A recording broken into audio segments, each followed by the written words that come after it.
Hello दोस्तों, रोज़ की तरह आनंद लखनी ब्लॉग में सबका हार्दिक स्वागत है। सबके मंगल भविष्य की कामना के साथ बड़ों को मेरा सादर नमस्कार, छोटों को मेरा आशीर्वाद। मैं ठीक हूँ, आशा करता हूँ कि आप ठीक होंगे। दोस्तों, आनंद लेखनी ब्लॉग के माध्यम से रामचरितमानस के उत्तरकांड के प्रसंग में भगवान रामचंद्र जी की मर्यादा और अयोध्या के वातावरण का जो आच्छादित परिदृश्य राम राज्य की स्थापना के पश्चात प्रत्येक मन मंदिर में सुखता के भावों का, आकर्षण के भावों का और मर्यादा संस्कारों और आदर्शों से परिपूरित मानवता के भावों का संचार हमारे अंतःकरण में होता है।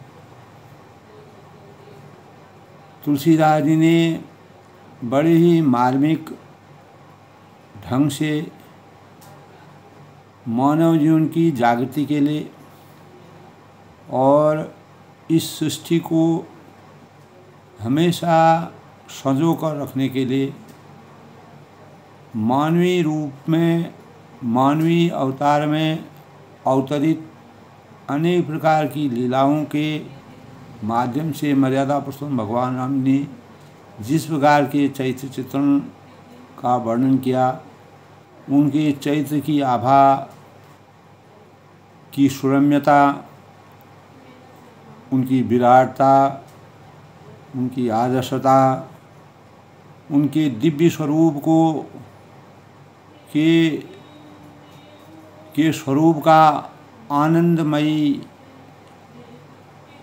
शोभा का दर्शन करने के लिए अनेक प्रकार के ऋषि मुनि, नारद और सनकादि जैसे ऋषि मुनि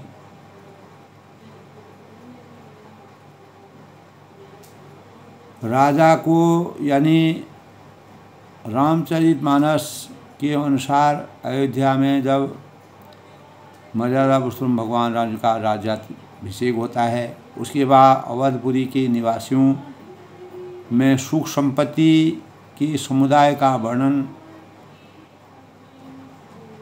इतना हृदय और मार्मिक किया है दोस्तों, हजारों शेष जी भी उसका वर्णन नहीं कर सकते। और नारद आदि सनक जैसे मुनीश्वर कौशलराज श्री रामचंद्र जी के दर्शन के लिए रोज उनके साकार स्वरूप को देखने के लिए अयोध्या में पधारते हैं और नगर को देखकर वो अपने जीवन के सारे वैराग्य के भावों को भूल जाते हैं। तो इसी परिप्रेक्ष्य में दोस्तों उत्तरकांड के लगभग अंतिम चरण के अवसर पर मर्यादा पुरुषोत्तम भगवान राम जी जिस प्रकार के भावों को, मानवता के भावों का संचार किया, प्रजा किस प्रकार से सुखी थी, ऋषि मुनि किस प्रकार से खुश थे, पुरुष और नारियों में क्या भाव थे,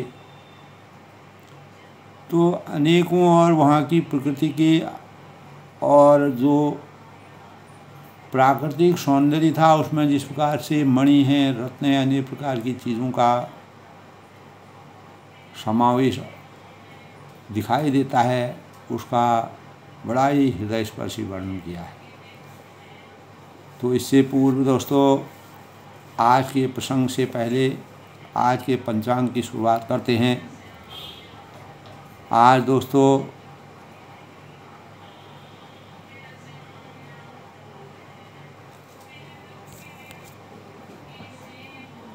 7 अगस्त 2024 आषाढ़ माह के शुक्ल पक्ष की तृतीया तिथि, दिन बुधवार, तृतीया तिथि दोस्तों 10:05 और उसके बाद चतुर्थी तिथि का आरंभ हो जाएगा।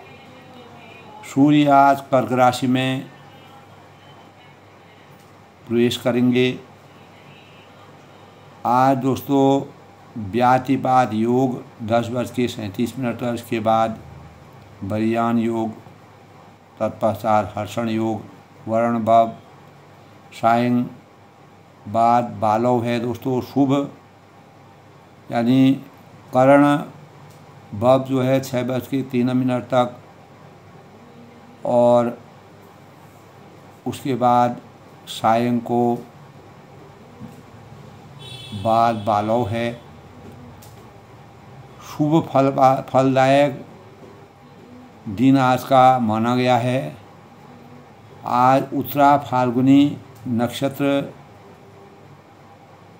का प्रवेश है। 8:20 तक उत्तरा फाल्गुनी योग का चंद्रमा सिंह राशि में प्रवेश करेंगे। रात और दिन आज के अभिजीत मुहूर्त की बात करें तो दोस्तों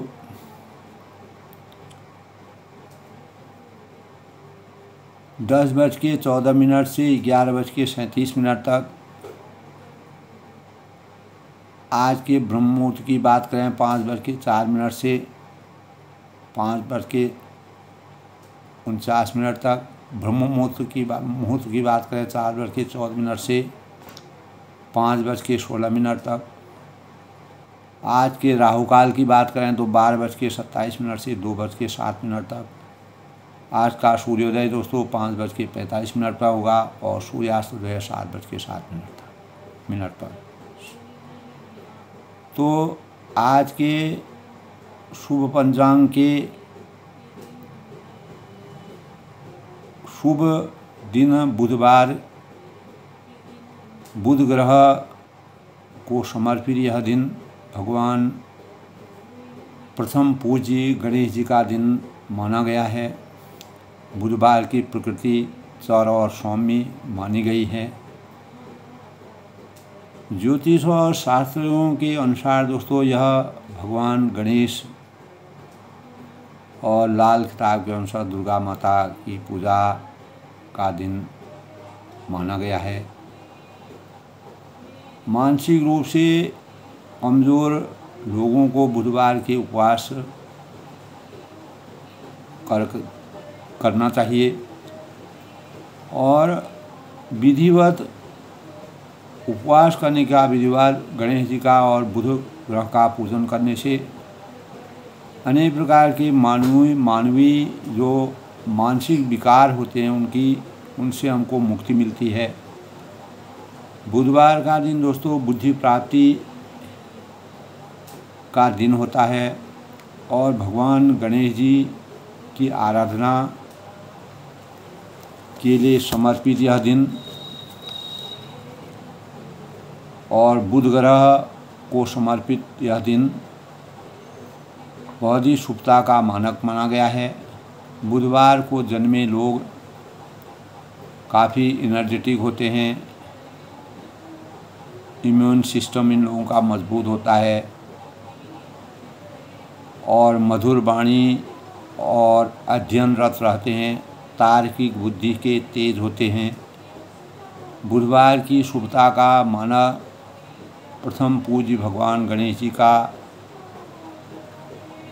बुध ग्रह का हमारे शास्त्रों में इस प्रकार के भाव हैं कि बुध और गणेश जी का जब जन्म हुआ था तो बुध ग्रह कैलाश पर अवतरित थे। उस समय माता पार्वती जी ने गणेश जी को जन्म दिया था, इसीलिए बुध और गणेश जी का पूजन बुधवार को किया जाता है। तो हिंदू धर्म के अनुसार दोस्तों गणेश जी को परम पूज्य देवता माना गया है।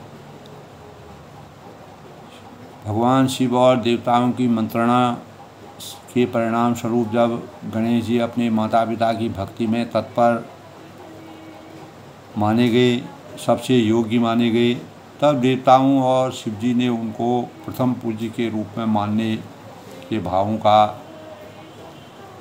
संचार पूरी सृष्टि के लिए किया। इसीलिए मंगल कार्यों को करने से पूर्व गणेश जी का पूजन किया जाता है। सबसे पहले गणेश जी का पूजन किया जाता है, क्योंकि गणेश जी संकटों को हरने वाले हैं, सुख करता दुख हरता और दुखों को अंत करने वाले। इसीलिए किसी भी कार्य में विघ्न बाधाओं से बचने के लिए, सुख की अनुभूति के लिए, मांगलिक कार्यों को करने वाले, सुख का सृजन करके दुख का हरण करने वाले, संकटों को समाप्त करके सुख समृद्धि शक्ति के प्रतीक के रूप में गणेश जी को माना जाता है। 9 ग्रहों में बुध ग्रह को उत्तम ग्रह माना गया है दोस्तों। और इस दिन के जन्मे जातक मैंने बताया कि बुद्धिमान, वाणी और गुणों में और स्वभाव में, अपने माता पिता की सेवा भाव उनके जीवन को यापन करने की उनमें शुभता होती है। तो गणेश जी की पूजा उपासना करने से गणेश जी का हरे कपड़े पहन करके हरे कपड़ों को धारण करना चाहिए। और पूजा में भी हरी सामग्री और फल फूल गंध तिलक करके आरती करके गणेश जी का पूजन करना चाहिए। और मोदकों का भोग लगाना चाहिए। 11 मोदक कम से कम भगवान गणेश जी को समर्पित करने चाहिए।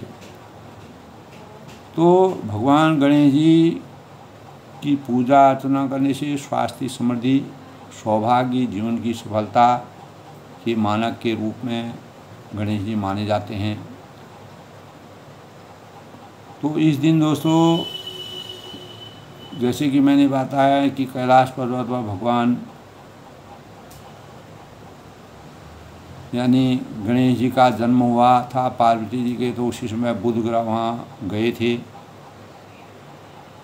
तो बुध ग्रह प्रतिनिधि के रूप में गणेश जी व बुध ग्रह की पूजा, इसीलिए पूरी सृष्टि में इस भाव की रचना हुई। और इस दिन दुर्गा माता की भक्ति और पूजा करने का और गणेश जी का पाठ करना चाहिए, गणेश पाठ करना चाहिए। उससे हमारे जीवन में अनेक प्रकार के संकटों से हमको मुक्ति मिलती है और जीवन में शुभता के भावों का संचार होता है। तो बुधवार जो है हमारे जीवन के लिए, बुद्धि के विकास के लिए, ज्ञान अर्जन करने के लिए शुभता का मानक माना गया है। तो आज के प्रसंग में दोस्तों, जो कल के प्रसंग में हमने यही प्रसंग बढ़ा था कि नारद आदि सनक मुनि जो थे, श्रेष्ठ मुनि, कौशलराज श्री रामचंद्र जी के दर्शन के लिए प्रतिदिन अयोध्या में आने लगे। जब मर्यादा पुरुषोत्तम भगवान राम जी पूरी अयोध्या में परिवर्तन करके अयोध्या को राम राज्य की स्थापना करके अनेक दिव्य मणियों से, पदार्थों से और अयोध्या को राममय बना दिया, चारों तरफ सुख संपदा से आच्छादित। तो इस आनंद को लेने के लिए ऋषि मुनि भी परमात्मा के साक्षात दर्शन कर लेके वहाँ आते हैं। तो नगर को देख करके वह लोग अपना वैराग्य को भूल जाते हैं। तो स्वर्ण और रत्नों से बनी हुई अटारियाँ हैं, उनमें मणि रत्नों के अनेक रंगों की सुंदर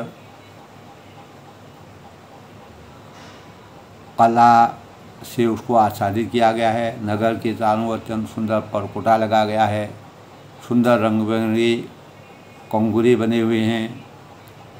9 ग्रह निकर अनेक बनाई, जन घेरी अमरावती आई, माहि बहुरंग रचित गत कांचा, जो बिलोक मुनिवर मन नाचा।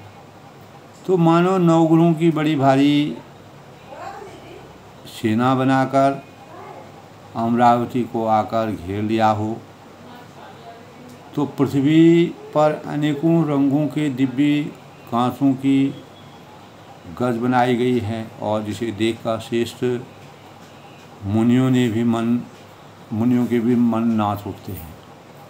तो मन में अपार प्रसन्नता की अनुभूति होती है। तो उज्ज्वल महल के दृश्य को देख करके जो भारी नवग्रहों से जो भारी सेना बनाकर अमरावती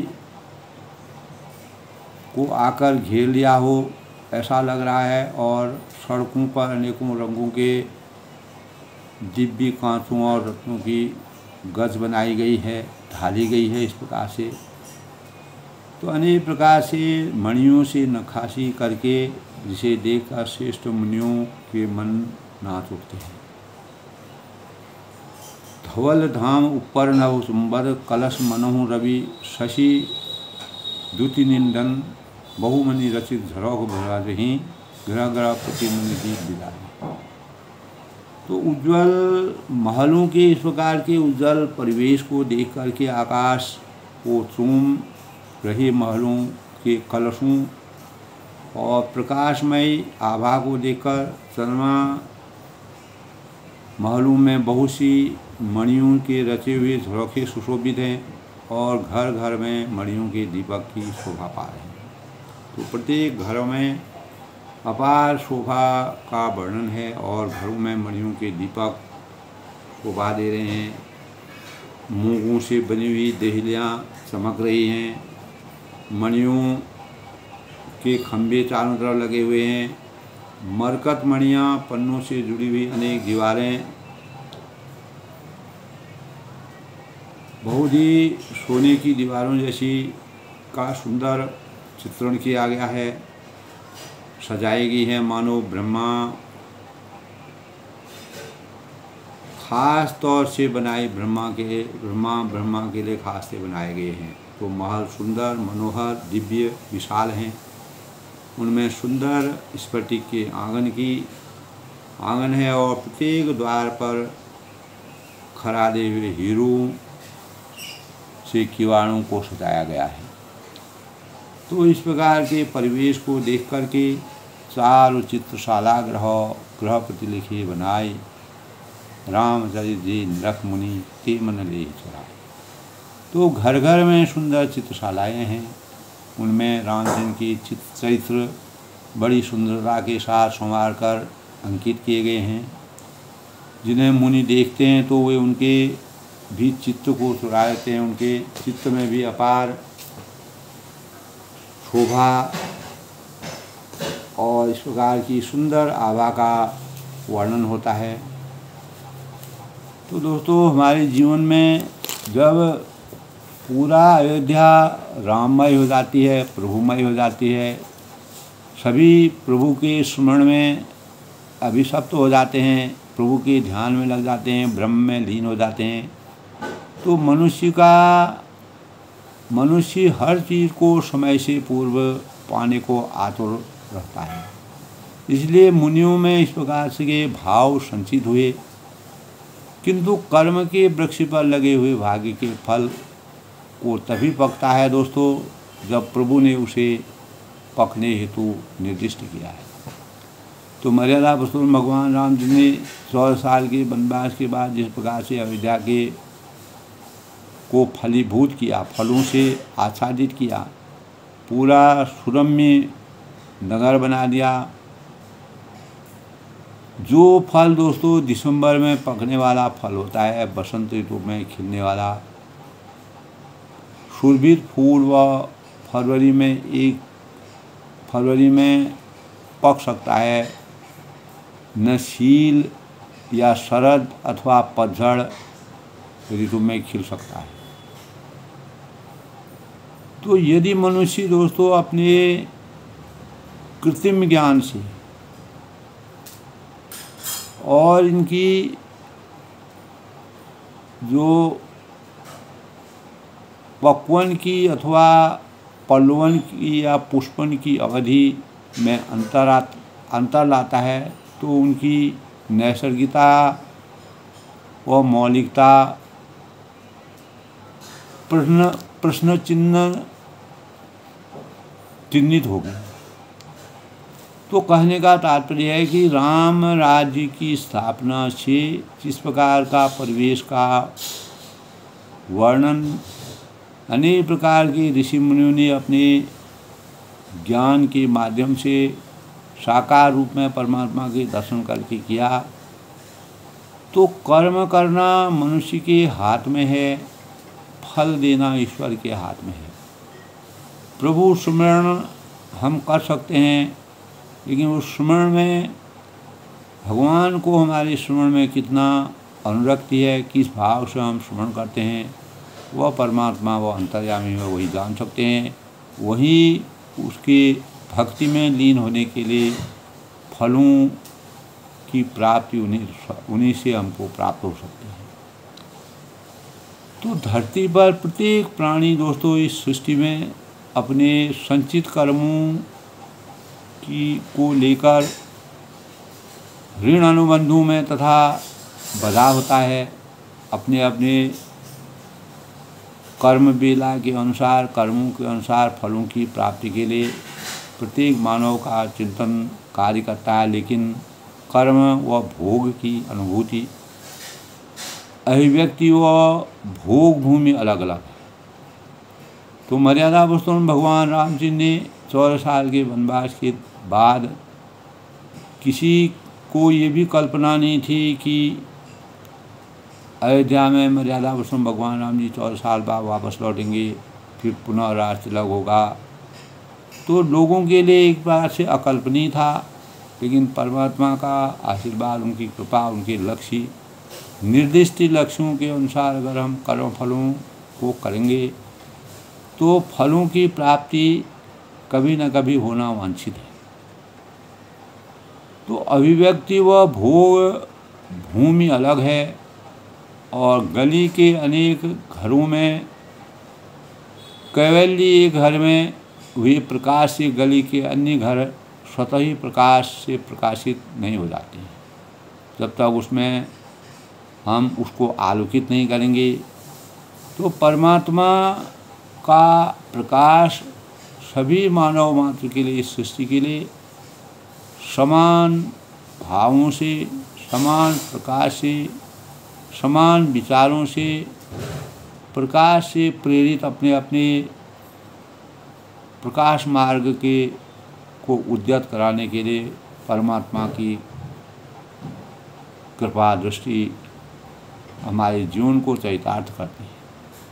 तो अयोध्या के इस प्रकार के वातावरण को देख करके मर्यादा पुरुषोत्तम भगवान राम जी में जिस प्रकार का वहाँ के परिवेश का, प्रजा और ऋषि मुनियों और देवताओं को अपार सुख की अनुभूति होती है। इसलिए कहा गया है दोस्तों, व्यक्ति अपने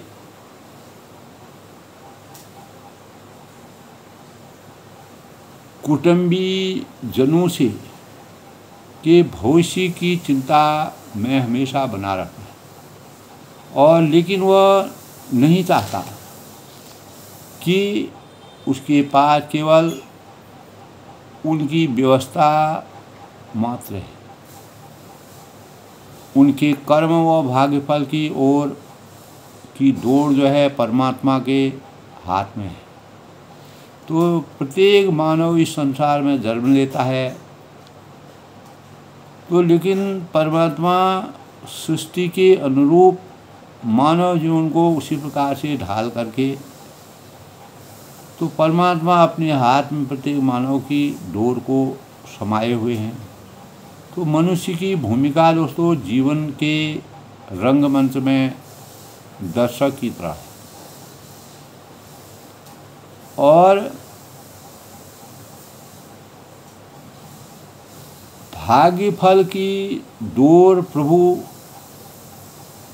स्वयं संभाले हुए। प्रत्येक मानव के भाग्य फल की डोर परमात्मा को संभाले। अयोध्या वासियों के जिस प्रकार से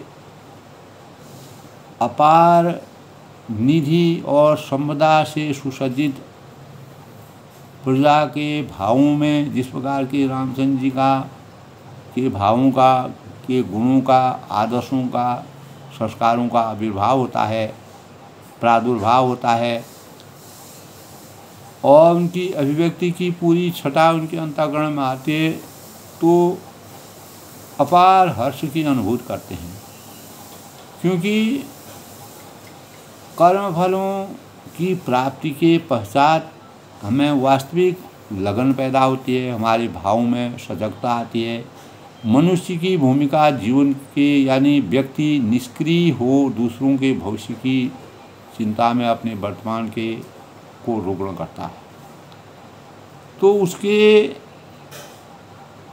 हाथ में कर्म है और भाग्यफल की अवधि काल घड़ी ईश्वर के दरबार के निर्णय पत्र पर अमिट होकर उत्कीर्णित होती है, यानी उसकी छवि उतारी जाती है। तो मनुष्य के जो भी सृष्टि में मानव है कि कर्म के चक्र को चलते रखने के लिए उद्देश्य से ईश्वर ने भविष्य व उसके भाग्य कर्म के फल के परिणाम से उसे वंचित रखा है। तो परमात्मा ने अगर हमको जिस दिन उस चीज़ की तुरंत अपेक्षा हो गई तो हम रात दिन जो है और कर्मों को करने के लिए अपने को बाधित कर देंगे। तो यदि किसी को मालूम हो जाए तो दोस्तों 5 वर्ष बाद 5 जनवरी का प्रातः 5 वर्ष का इतने मिनट में 5 सेकंड में उसे संसार को सर्वोच्च सत्ता मिल जाएगी, तो वह 5 वर्षों तक लक्ष्य पाने का परिश्रम क्यों करे। तो अगर उसको ये मालूम हो जाए कि मुझे ये चीज़ मिलने वाली है इतने वर्षों के बाद, तो वह एक जगह बैठ जाएगा और वह कर्महीन बन जाएगा, उसकी आसक्तियाँ समाप्त हो जाएंगी और वह अपने भाग्य पर आश्रित हो जाएगा। तो परमात्मा ने इसीलिए कर्म को कर्म प्रधान रखा और फलों को जो है उससे अलग रखा। जीवन सक्रिय और सकारात्मक, फल की प्राप्ति अवश्य होती है लेकिन उसका समय निर्धारित होता है, यानी कब वह कर्मों का फल हमें मिले। हम अपने जीवन मरण के बारे में भी अपने कर्म फलों के भावों के अनुसार हमारा जीवन निहित है। अगर हमको ये पता चल रहा है कि इस दिन हमारी मौत होगी तो हम सारे कर्म करने अपने बंद कर देंगे। तो कर्म भावों की प्रगतिशीलता को, निरंतरता को गतिशीलता को बनाए रखने के लिए सृष्टि या परमात्मा ने इस प्रकार की अभिव्यक्ति बनाई है कि उसको उससे परे रखा है। तो जीवन सक्रिय व सकारात्मक रहे, गतिमान रहे, इसीलिए प्रभु ने यह भविष्य दर्शन फल उसे बताने से परहेज किया।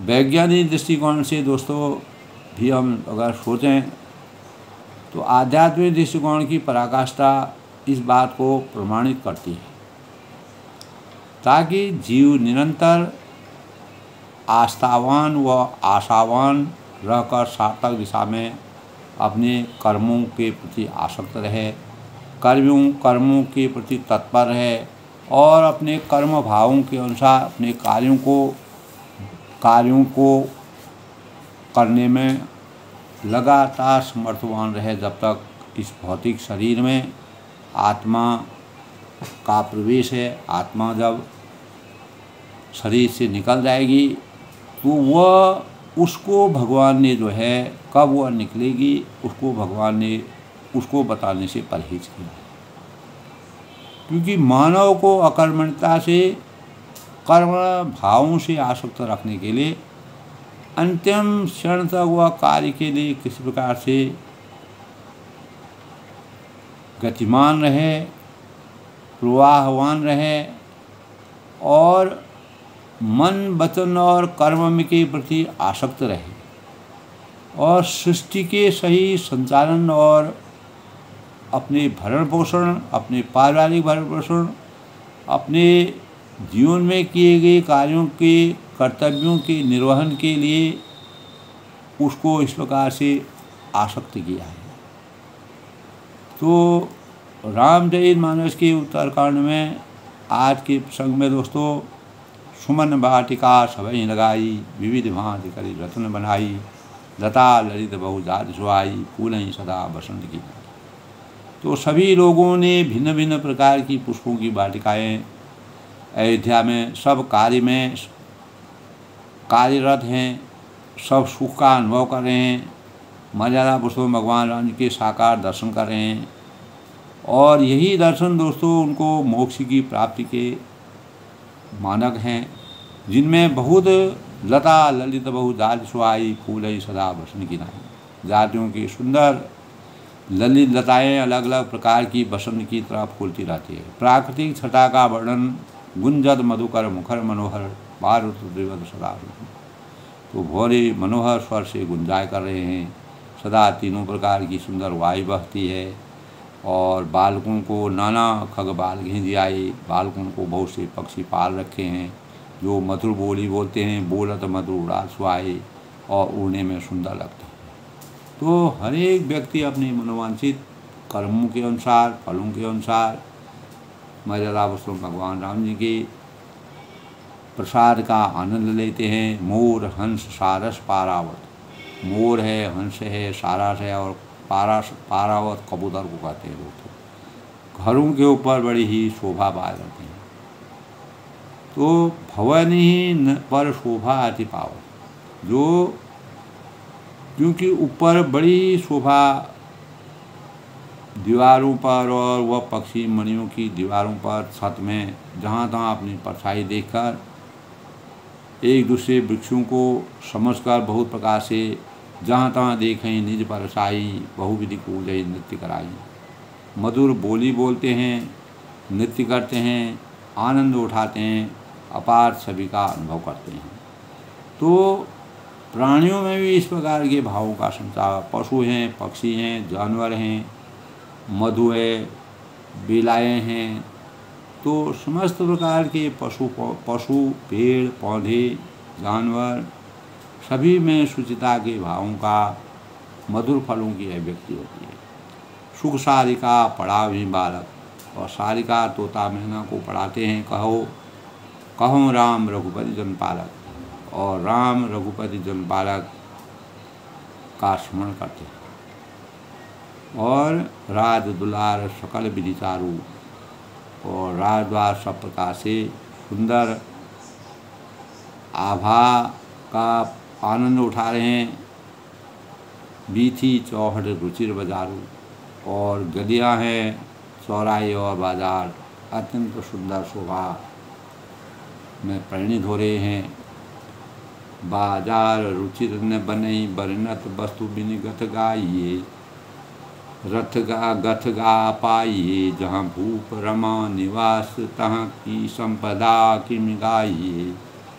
बैठे बजाज सराप बन के अनेक मनहु कुबेर ते, सब सुखी सब सच्चरित सुंदर नारी नर शिशु जरठ दे।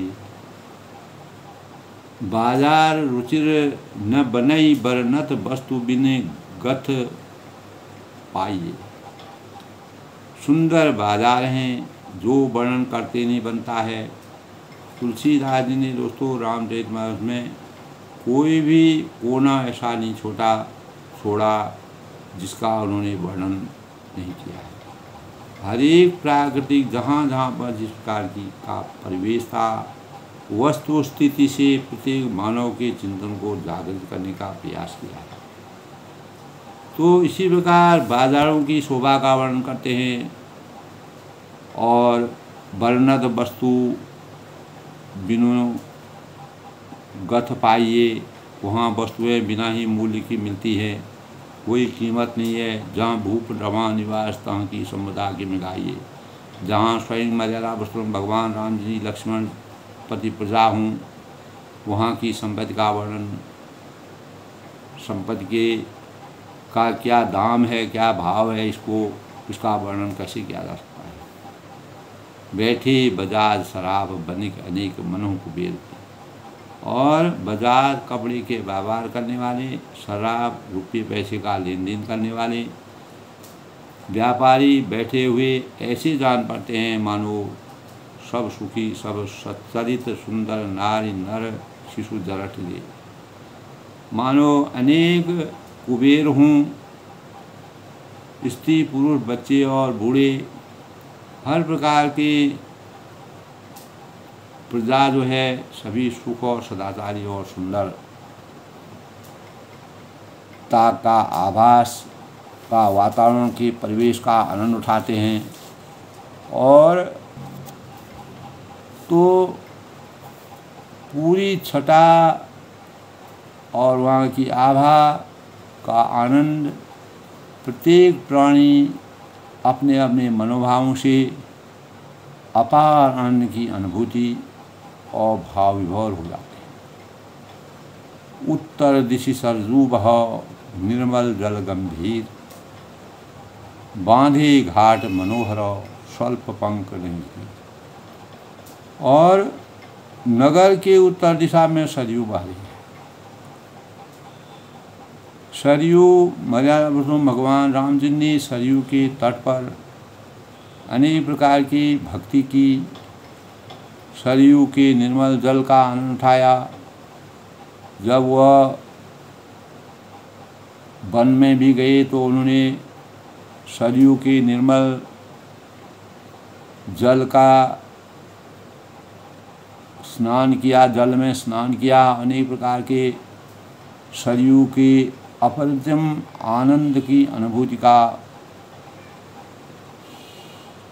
अनुभव का के स्वरूप का पूरा चित्रण किया। तो इसीलिए कहा है दोस्तों, उत्तर दिश सरजू बह निर्मल जल गंभीर। नगर के उत्तर दिशा में, अयोध्या के उत्तर दिशा में सरयू जी बहती रही हैं, जिनका जल निर्मल जल गंभीर, जिस सरयू का जल अत्यंत गंभीर है, निर्मल है, पवित्र है, गहरा है। तो आज के परिवेश से दोस्तों सरयू का अगर हम वर्णन करें तो धरती आसमान का अंतर मालूम होता है। आज सरयू में अनेक प्रकार की अपवित्रता है, गंदगी है।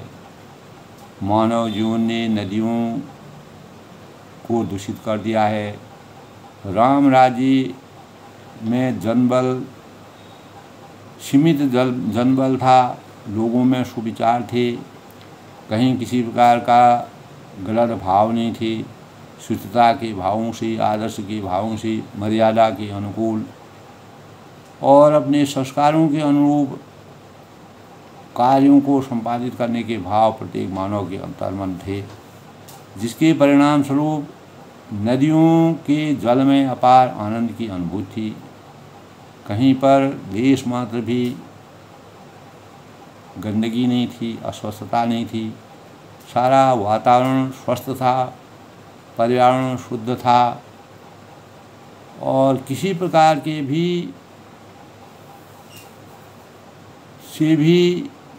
मानव जीवन को सोचने के लिए कहीं पर भी विवश नहीं होना पड़ता था। बांधे घाट मनोहर स्वल्प पंख नहीं थी। तो नगर के उत्तर दिशा में सरयू अपनी अप्रतिम छटा को देखते हुए, पवित्रता को बनाए हुए मर्यादा पुरुषोत्तम भगवान राम जी सरयू के तट पर अपार आनंद की अनुभूति की थी। उसी निर्मल जल के और जिसकी गहराई अपार गहराई है, मनोहर घाट 2 में जिनका वर्णन किया गया था।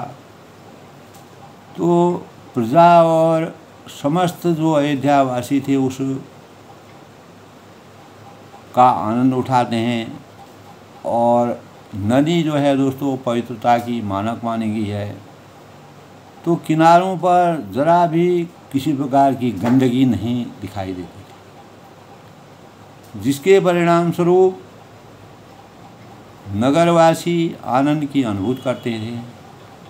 और जब हम दोस्तों नदियों से प्रेम करेंगे, उनकी पवित्रता को बनाए रखेंगे और राम राज्य की जैसी स्थापना के भावों को अपने अंतर्मन में व्यक्त करेंगे, शुचिता के भावों को लेकर के हम कार्यों को संपादित करेंगे, तो हमारे लिए वही राम राज्य का जैसा वातावरण परिवेश हमको मिलेगा।